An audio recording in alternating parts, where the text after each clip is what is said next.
commodity. For a long time, water scarcity in the area caused recurrent droughts, bringing about low food production. Dried up crops met the eye in many farmlands, and this contributed to high incidences of poverty in the area. If we take Makueni region, we find that it experiences the long period of drought that extends from August to November. Many of the rivers that feed the earth dams and the sand dams are seasonal, and many people are not able to access adequate water and sanitation facilities. Clean and safe water was unheard of. In desperate need, the population of Makueni turned to using obtainable water supplies in the area, which were unprotected and open to pollution, risking the people's health. Hopelessness and unhygienic conditions were visible in many homes as they tried to cautiously use the little water at their disposal.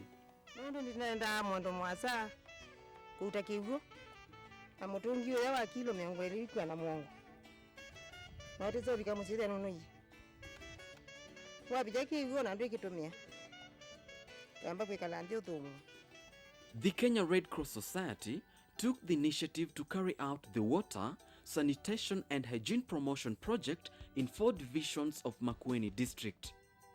In 2005, we had a major drought in this country, and from this drought, we had some interventions in the northern part of the country, in the northeastern part of the country, and the eastern part of the country. These interventions really, for us, was for the first time revealed the extent of the problem in water and sanitation. It was at this time that we took the political decision to have a standalone water and sanitation department. The Kenya Red Cross Society has benefited from the financial support of the European Union (EU) and has worked in close relationship with German Red Cross through the Water and Sanitation Watson Department to execute this sustainable and environmental sound water and sanitation project to the people of Wote, Kalawa, Kathonzweni,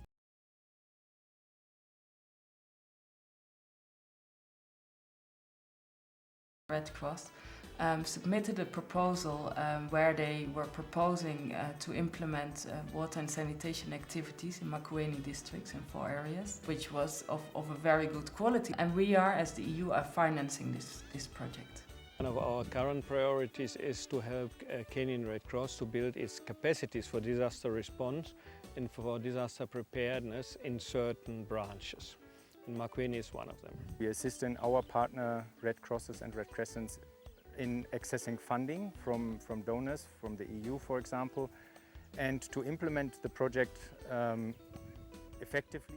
The European Water Initiative, through its water facility program serving African, Caribbean and Pacific countries, makes a contribution to achieving one of the Millennium Development Goals, which is to reduce by half the number of persons lacking access to safe drinking water. Makueni is one of the beneficiary districts in Kenya. In 2002, there was the World Summit for Sustainable Development in South Africa, and there it was decided, or it was found that if we would go on the way we're doing, we would not reach the Millennium Development Goals for water and sanitation. So there were extra efforts needed to achieve these goals worldwide. The project emphasizes communities' participatory method to allow the people govern their water facilities. The exit strategy starts right from stage 1. When we are doing site identification, it's always their project. Contribution, how much do they contribute to the project? We have unskilled labor, the community provide unskilled labor. Local materials, sand and ballast, this is provided by the community.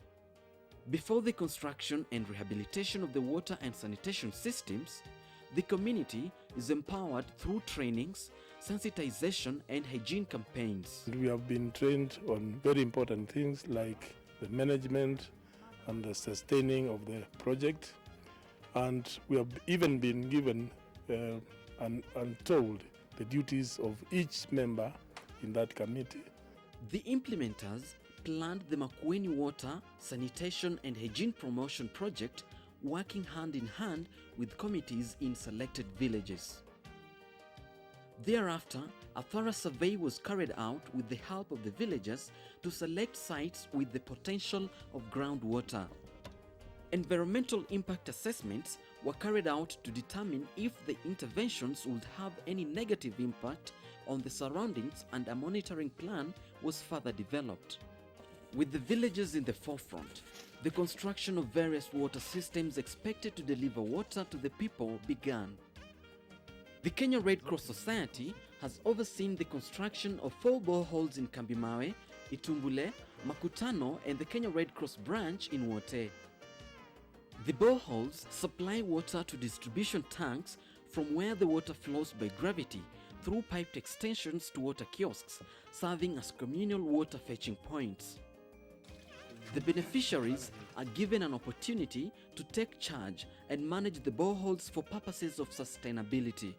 Inasia Red Cross ni tubundite yulua kumanage hii project, yani undu project tu twaivya na tukamana undu twailo mesuvia na undu inotethi munene kwitu na undu twaile ibinda yukite twaile kumekwati. The village committee is in charge of the use and sale of this water.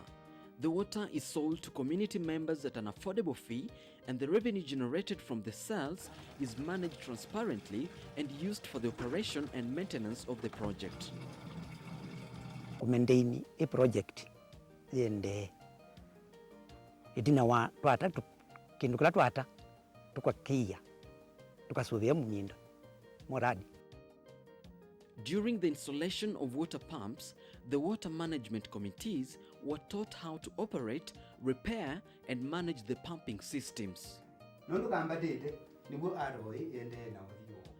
local community has further been involved in the construction of 6 earth and 2 sand dams across the rivers to harvest the water for human consumption and agricultural use. The water that enters the earth dam is usually very highly turbid. When it enters, it filters through the filtration units, which are made of a draw of pipe, which is perforated and covered with a geotextile material. So when the dirty water enters, it filters through the filter media to the geotextile material and comes out as clean water. The dams have brought a complete revolution over the land along the rivers.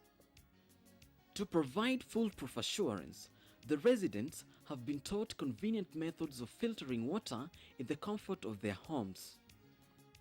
This water filter is underlain with clay used to school-based sanitation and hygiene education initiative, which aims at developing and supporting safe hygiene practices among school children and the community.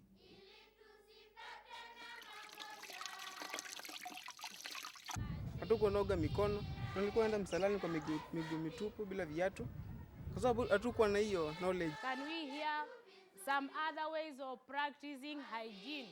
Then use of latrines. Children participate in hygiene promotion, child-to-child CTC programs, and disseminate the information to their peers and the community. Tukafundishwa mpaka tuende tukawafundishe wazazi wetu huko nyumbani wachimbe vyoo, waache kwenda kujisaidia kichekani, waoshe vyombo, wanawe mikono wanapotoka msalani. School rainwater harvesting systems, storage tanks, hand washing and sanitation facilities have been constructed in and around school compounds. The children's dignity has been restored, giving way to a more positive future. Alitoa device ndio ndipo tukajua kukaa pale pasafi, tunakata nywele zetu na wadogo, tunakata kucha zetu, ndipo tujiepushe na magonjwa kama ya tumbo. Beneficiaries have been imparted with adequate knowledge through the sanitation and hygiene training of communities conducted in the participatory hygiene and sanitation transformation FAST methodology. Improved sanitation has brought back the long-forgotten privacy. About 10 people had to share one unhygienic and dilapidated latrine, while others opted to use natural methods to relieve themselves in the vicinity, promoting diseases like dysentery and typhoid. The Watson department has overseen the construction of over 800 family latrine slabs and about 29 public ventilated improved latrines in the area. The project has also piloted the construction of 2 Ecosan latrines at Unoa Primary School and Kenya Red Cross Society Makueni branch office.